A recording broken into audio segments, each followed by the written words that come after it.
نحمدہ ونصلی علی رسولہ الکریم اما بعد اعوذ باللہ من الشیطان الرجیم بسم اللہ الرحمن الرحیم رب اشرح لی صدری ویسر لی امری واحلل عقدۃ من لسانی یفقہوا قولی صدق اللہ العظیم۔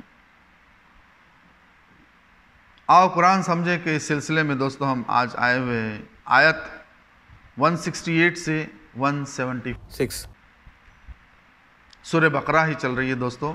سورہ بقرہ میں بہت سی آیتیں ہیں، یہ ایک بہت بڑی سورہ ہے قرآن کی جس کی آیتیں بہت زیادہ ہیں۔ تو ہم آج پہنچ چکے ہیں 168 سے 176۔ ہم اب ترجمہ کریں گے دوستو، آئیے ہم ترجمہ کرتے ہیں۔ بسم اللہ الرحمن الرحیم۔ لوگو، زمین میں جو حلال اور پاک چیزیں ہیں انہیں کھاؤ اور شیطان کے بتائے ہوئے راستوں پر نہ چلو، وہ تمہارا کھلا دشمن ہے۔ تمہیں بدی اور فحش کا حکم دیتا ہے اور یہ سکھاتا ہے کہ تم اللہ کے نام پر وہ باتیں کہو جن کے متعلق تمہیں علم نہیں ہے کہ وہ اللہ نے فرمائی ہے۔ ان سے جب کہا جاتا ہے کہ اللہ نے جو احکام نازل کیے ہیں ان کی پیروی کرو تو جواب دیتے ہیں کہ ہم تو اسی طریقے کی پیروی کریں گے جس پر ہم نے اپنے باپ دادا کو پایا ہے۔ اچھا، اگر ان کے باپ دادا نے عقل سے کچھ کام نہ لیا ہو اور راہ راست نہ پائی ہو تو کیا پھر بھی یہ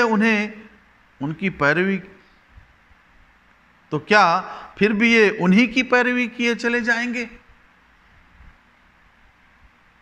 یہ لوگ جنہوں نے خدا کے بتائے ہوئے طریقے پر چلنے سے انکار کر دیا ہے ان کی حالت بالکل ایسی ہے جیسے چرواہا جانوروں کو پکارتا ہے اور ہانک پکار کی صدا کے سوا یہ کچھ نہیں سنتے۔ یہ بہرے ہیں، گونگے ہیں، اندھے ہیں، اس لیے کوئی بات ان کی سمجھ میں نہیں آتی۔ اے لوگو جو ایمان لائے ہو، اگر تم حقیقت میں اللہ ہی کی بندگی کرنے والے ہو تو جو پاک چیزیں ہم نے تمہیں بخشی ہے انہیں بے تکلف کھاؤ اور اللہ کا شکر ادا کرو۔ اللہ کی طرف سے اگر کوئی پابندی تم پر ہے تو وہ یہ ہے کہ مردار نہ کھاؤ، خون سے اور سور کے گوشت سے پرہیز کرو، اور کوئی ایسی چیز نہ کھاؤ جس پر اللہ کے سوا کسی اور کا نام لیا گیا ہو۔ ہاں، جو شخص مجبوری کی حالت میں ہو اور وہ ان میں سے کوئی چیز کھا لے بغیر اس کے کہ وہ قانون شکنی کا ارادہ رکھتا ہو یا ضرورت کی حد سے تجاوز نہ کرے تو اس پر کچھ گناہ نہیں ہے۔ اللہ بخشنے والا اور رحم فرمانے والا ہے۔ حق یہ ہے کہ جو لوگ ان احکام کو چھپاتے ہیں جو اللہ نے اپنی کتاب میں نازل کیے ہیں اور تھوڑے سے دنیاوی فائدوں پر انہیں بھیٹ چڑھاتے ہیں، وہ دراصل اپنے پیٹ آگ سے بھر رہے ہیں۔ قیامت کے روز اللہ ہرگز ان سے بات نہ کرے گا، نہ انہیں پاکیزہ ٹھہرائے گا، اور ان کے لیے دردناک سزا ہے۔ یہ وہ لوگ ہیں جنہوں نے ہدایت کے بدلے ضلالت خریدی اور مغفرت کے بدلے عذاب مول لیا۔ کیسا عجیب ہے ان کا حوصلہ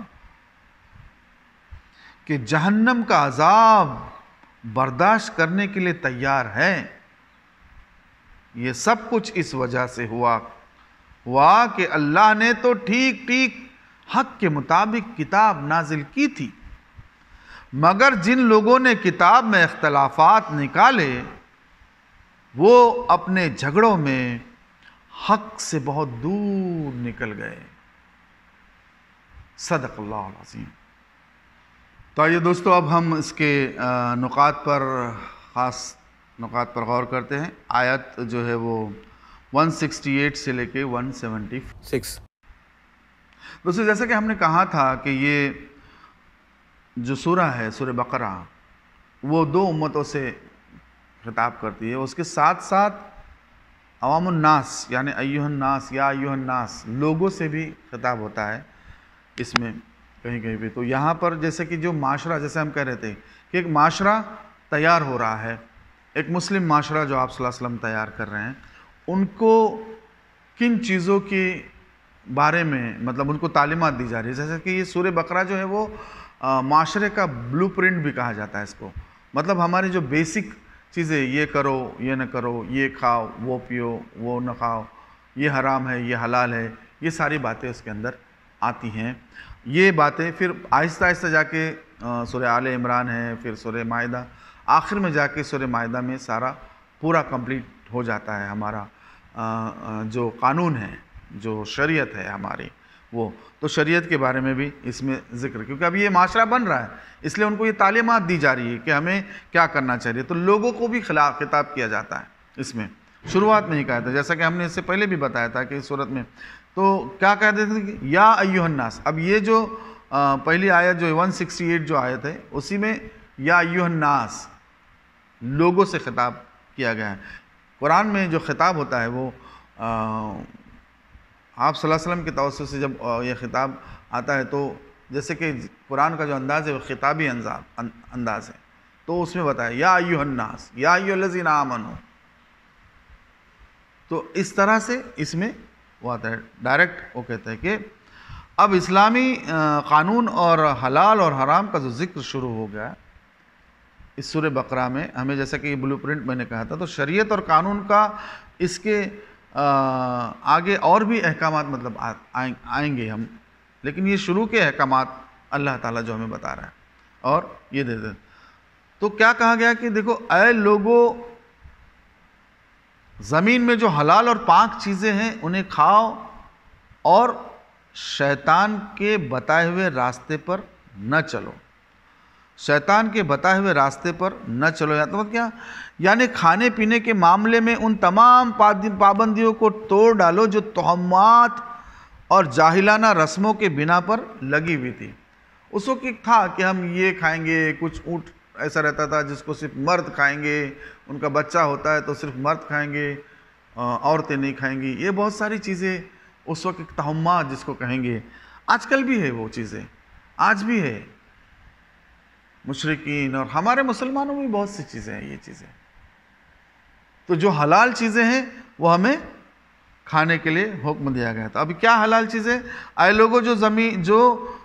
لوگوں زمین میں جو حلال اور پاک چیزیں ہیں انہیں کھاؤ اور شیطان کے بتائے ہوئے راستے پر نہ چلو. شیطان ہمارا کھلا دشمن ہے, یہ پہلے سے ہی بتایا گیا ہے. شیطان کے راستوں پر, کیونکہ شیطان بہکاتا ہے, فحش کام میں لگاتا ہے, کسی اور کام میں لگاتا ہے, ہم کو ڈر آتا ہے, ہم کو بہت سی چیزیں آپ کو پتہ ہی ہے کہ آگے اور بھی چلتے, آگے اور بھی آتے جائے گی ساری چیزیں. تو شیطان جو ہے وہ فحش کاموں کا حکم دیتا ہے اور انسانوں کو گمراہ کر کے اللہ کے متعلق وہ باتیں سکھاتا ہے جو اللہ نے نہیں کہی. تو یہ شیطان جو ہے وہ وسوسہ اندازی کرتا ہے, بہکاتا ہے لوگوں کو, اور وہ باتیں سکھاتا ہے جن کا تمہیں علم نہیں ہے کہ وہ اللہ نے فرمائی ہے. مطلب کیا ہے؟ یعنی ان وہمی رسموں اور پابندیوں کے متعلق یہ خیال کہ یہ سب مذہبی امور ہیں جو خدا کی طرف سے تعلیم کیے گئے ہیں. دراصل شیطانی اغوا کا کرشمہ ہے, اس لیے کہ فی الواقع ان کے من جانب اللہ ہونے کی کوئی سند موجود نہیں ہے. یہ کس طرح سے شیطان بھڑکاتا ہے ہمیں.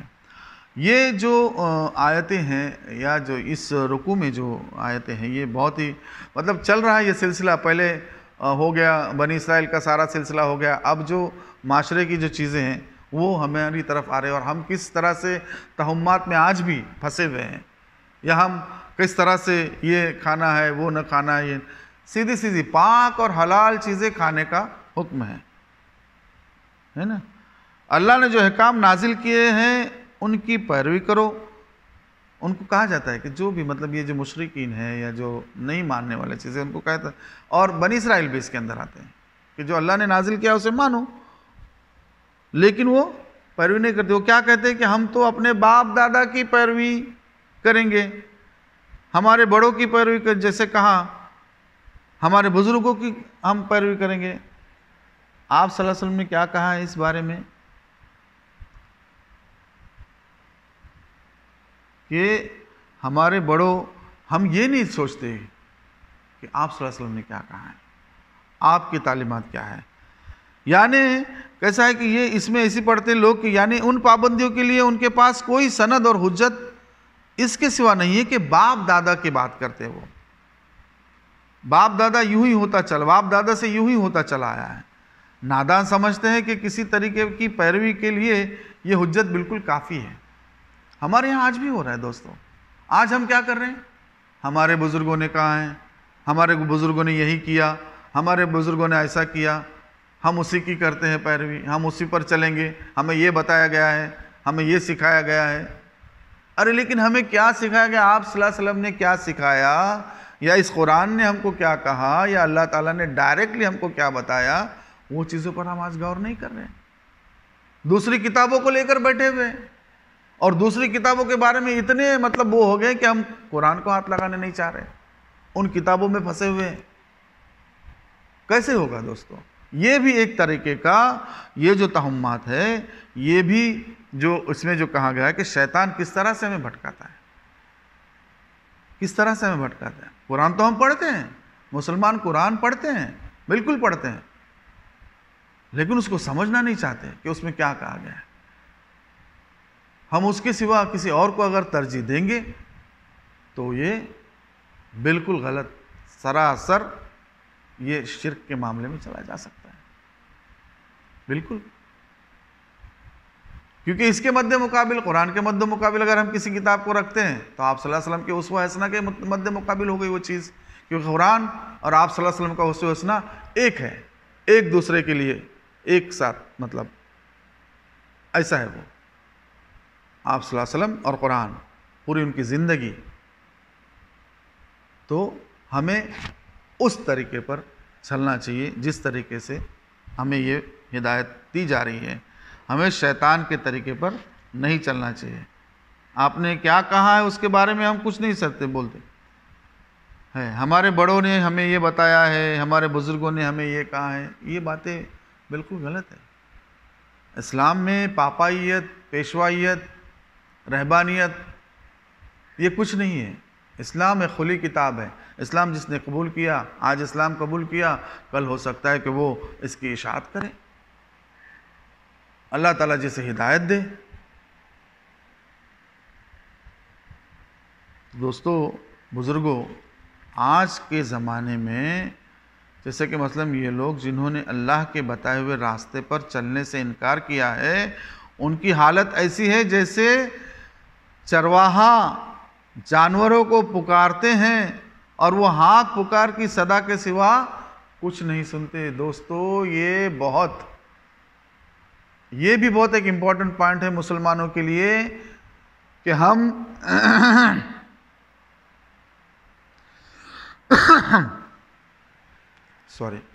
معاف کیجیے گا, ہم کہیں بھیڑ بکریوں کی طرح ایک ساتھ کہیں ایسے کچھ نہیں چل رہے ہیں. ایک صدا ہوتی ہے, کیا مثال دی گئی ہے, چرواہا, اور وہ صرف یہی سنتے ہیں, اس نے ہانک دیا, آگے کیا کہہ رہا ہے, آگے کیا, بس اسی میں وہ رہتے ہیں. یہ بہرے ہیں, گونگے ہیں, اندھے ہیں, اس لیے کوئی بات ان کی سمجھ میں نہیں آتی. دوستو, بہت ہی باریک نکتہ ہے, بہت ہی باریک نکتہ یہاں پر یہ ہے کہ ہم کیا آپ صلی اللہ علیہ وسلم کی بتائی ہوئی تعلیمات اور قرآن کے بارے میں ہماری کیا رائے ہے, یا ہم کیا کہتے ہیں, یا ہمیں کس طرح سے چلنا ہے, ہماری زندگی کو کس طرح سے ہم سنوار رہے ہیں, یا کہ ہم دوسری جو باتیں ہیں یا دوسری کتابیں ہیں. یہ بہت ہی امپورٹنٹ کہ وہ چرواہا ہانک مارتا ہے، بس یہ اطلاع سنتے ہیں، یہ ایسے لوگ ہیں۔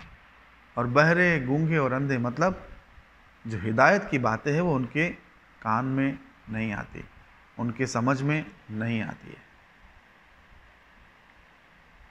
اندھوں کی طرح، بہروں کی طرح ان کے پیچھے چلے جاتے ہیں۔ اس کا مطلب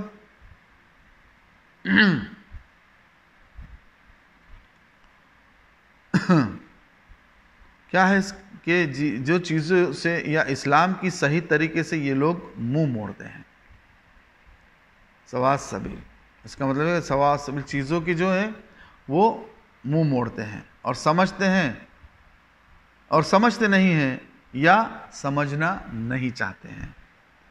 جو حلال اور پاک چیزیں ہیں انہیں کھاؤ اگر تم حقیقت میں، اب یہاں پر کیا ہوا، اب مسلمانوں کی طرف خطاب آیا، یا ایھا الذین آمنوا، اب مسلمانوں سے خطاب، اب انہیں یہ بتایا جا رہا ہے کہ وہ غلطیاں جو انہوں نے کی ہے وہ غلطیاں ہم نہ کریں، ہم ان غلطیوں میں نہ پڑے۔ اب خطاب جو ہے وہ بدل گیا، مسلمانوں کی طرف آیا۔ پہلے یا ایھا الناس تھا، ان کو بتایا گیا، لیکن وہ سمجھتے نہیں ہیں، بوجھتے نہیں ہیں، سب کچھ اپنے باپ دادا کے طریقے پر کرنا چاہتے ہیں۔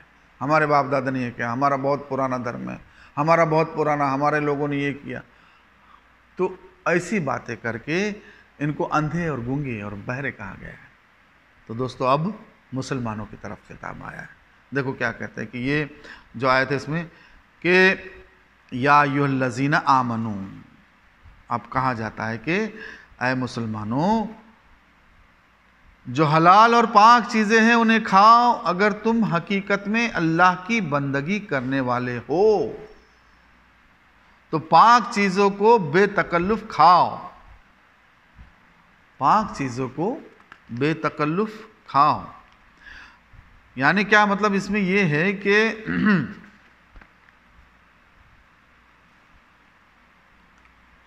یعنی اگر تم ایمان لا کر صرف خدائی قانون کے پیرو بن چکے ہو جیسا کہ تمہارا دعویٰ ہے، تو پھر وہ ساری چھوت چھات اور زمانے جاہلیت کی وہ ساری بندشیں اور پابندیاں توڑ ڈالو جو پنڈتوں اور پروہتوں نے اور ربیوں اور پادریوں نے، جوگیوں اور راہبوں نے اور تمہارے باپ دادا نے قائم کی تھی۔ یہ جو ساری چیزیں تھیں اس کی وہ توہمات سے ہمیں نکالا جا رہا ہے، کیونکہ مسلمان اللہ اور رسول کو ماننے والے اور کلمہ گو جو ہے، اگر واقعی اس میں کہا گیا کہ اگر تم مسلمان ہو تو وہ ساری چیزیں چھوڑ دو۔ اس میں ایک اشارہ ہوتا ہے آپ صلی اللہ علیہ وسلم کی حدیث کا، جو ہے اشارہ بھی کرتے ہیں کہ جس میں آپ صلی اللہ علیہ وسلم فرمایا کہ من صلی صلواتنا واستقبل قبلتنا وعقل ذبیحہ فذالک مسلم، فذالک المسلم، یعنی جس نے وہی نماز پڑھی جو ہم پڑھتے ہیں اور اسی قبلے کی طرف رخ کیا جس کی طرف ہم رخ کرتے ہیں اور ہمارے ذبیحوں کو کھایا، وہ مسلمان ہے۔ تو یہ جو تہمات، اور یہ مطلب یہ ہے کہ نماز پڑھنے اور قبلے کی طرف رخ کرنے کے باوجود ایک شخص اس وقت تک اسلام میں پوری طرح جذب نہیں ہوتا جب تک کہ وہ کھانے پینے کے معاملے میں پچھلی جاہلیت کی پابندیوں کو توڑ نہ دے اور ان تہمات کی بندشوں سے آزاد نہ ہو جائے جو اہل جاہلیت نے قائم کر رکھی تھی، کیونکہ اس کا ان پابندیوں پر قائم رہنا اس بات کی علامت ہے کہ ابھی تک اس کی رگ و پے میں جاہلیت کا زہر موجود ہے۔ اب دیکھیے دوستو کہ ہمارے پاس جو تہمات ہے وہ کیا ہے۔ ہم مسلمانوں نے بھی بہت سے تہمات اپنے اوپر ڈال دیے ہوئے، انہیں غور کرنے کی ضرورت ہے۔ تو مسلمان اسی کو کہا جائے گا کہ آپ صلی اللہ علیہ وسلم نے کہا کہ ہم نے جیسے نماز پڑھی، آپ کی حدیث میں آپ صلی اللہ علیہ وسلم نے فرمایا کہ ہم نے جیسے نماز پڑھی ویسے وہ پڑھے، ہم نے جسے قبلہ بنایا ویسے وہ قبلہ سمجھے، اور ہم نے جسے ذبیحہ مطلب ہم نے جسے کاٹا اور کھایا وہ اسے کھائے، تو وہ مسلم ہے۔ یہ جو حدیث ہے اس پر بھی اس طرح سے غور ہمیں بہت کرنا ضروری ہے، کیونکہ آج ہم کیا کر رہے ہیں، ہم کس طرح سے ہماری زندگیوں میں کون کون سی تہمات لا رہے ہیں۔ تو بولتے آگے بھی آئے گا نا کہ اے لوگوں اسلام میں پورے کے پورے داخل ہو جاؤ، 100% ہونا چاہیے۔ پھر آگے کہا جاتا ہے کہ اگر مجبوری کی حالت میں، اگر مجبوری ہے واقعی، اگر اس کو کچھ بھی کھانے کے لیے نہیں ہے، اسلام میں اس طرح سے مطلب دین فطرت ہے، یہ اسلام دین فطرت ہے، تو اس میں یہ نہیں ہوتا ہے کہ بس تم اگر موت کی حالت میں بھی آئے ہو تو مطلب اب موت برداشت کر لو، نہیں۔ اگر بہت ہی مجبوری ہے اس کی، تو مجبوری کی حالت میں اسے چھوٹ ہے، مگر صرف ضرورت کے مطابق، حد سے تجاوز نہیں کرنا چاہیے۔ دوستو یہاں پر بھی کس طرح سے اب ایک بات آ رہی کہ جو احکام اللہ تعالیٰ نے اپنی کتاب میں نازل کیے ہیں، جو لوگ ان کو چھپاتے ہیں اور دنیاوی فائدے پر انہیں بھیٹ چڑھاتے ہیں، وہ اپنے پیٹ آگ سے بھر رہے ہیں۔ اللہ اکبر۔ دوستو بہت ہی آگ سے بھرنے والی بات ہے، مطلب جو بھی چیزیں اللہ تعالیٰ نے نازل کی اسے چھپاتے ہیں۔ دیکھیے بار بار اس کا ذکر آ رہا ہے، کیونکہ بنی اسرائیل نے یہی کیا، چھپایا، ان کے علماؤں نے یہی کیا، چھپایا، اور اپنے فائدے کے لیے، دنیاوی فائدوں کے لیے اس کو توڑ مڑوڑ کے پیش کیا، اور جھگڑے فساد پیدا کیے، اپنے اپنے الگ الگ گروپ بنا لیے، اپنے الگ الگ یہ کر دیے انہوں نے۔ اس طرح سے ہم کہاں ہیں؟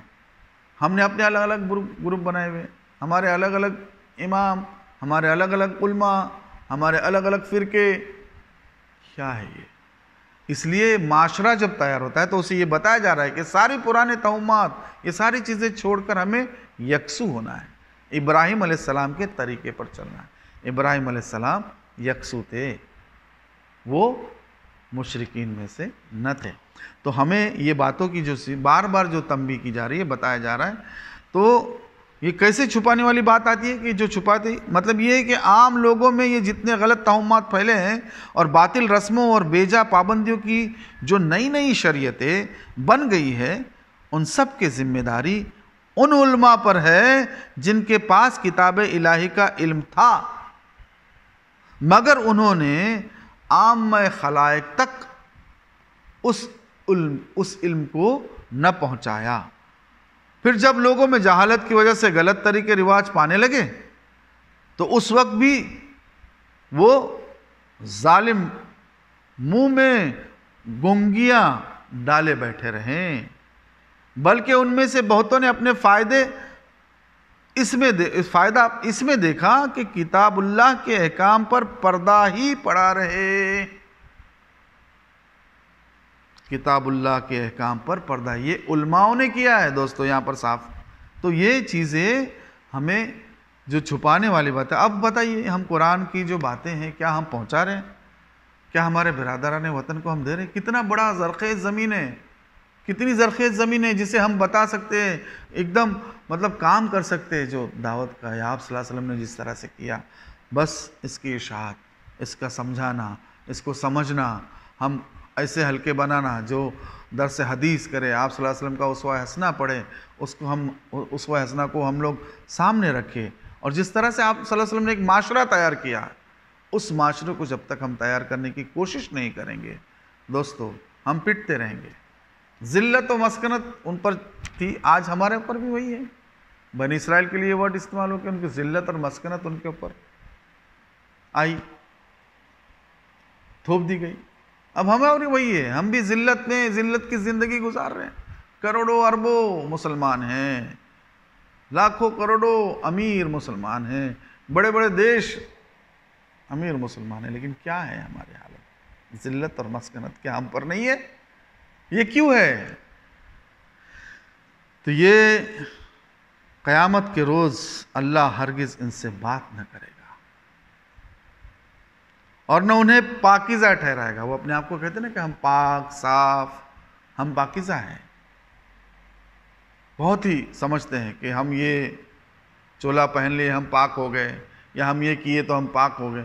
یہ ہوتا ہے نا، ان کو سمجھا جاتا ہے، لوگ ان کو سمجھتے ہیں لوگ کہ پاک۔ اللہ تعالیٰ ان سے بات نہیں کرے گا۔ اور کتنی بڑی بات کہا کہ یہ تو یہ سمجھ رہے کہ ان کے جو پیٹ ہے وہ آگ سے بھر رہے ہیں، اللہ اکبر، اللہ ہمارے سارے گناہوں کو معاف فرمائے۔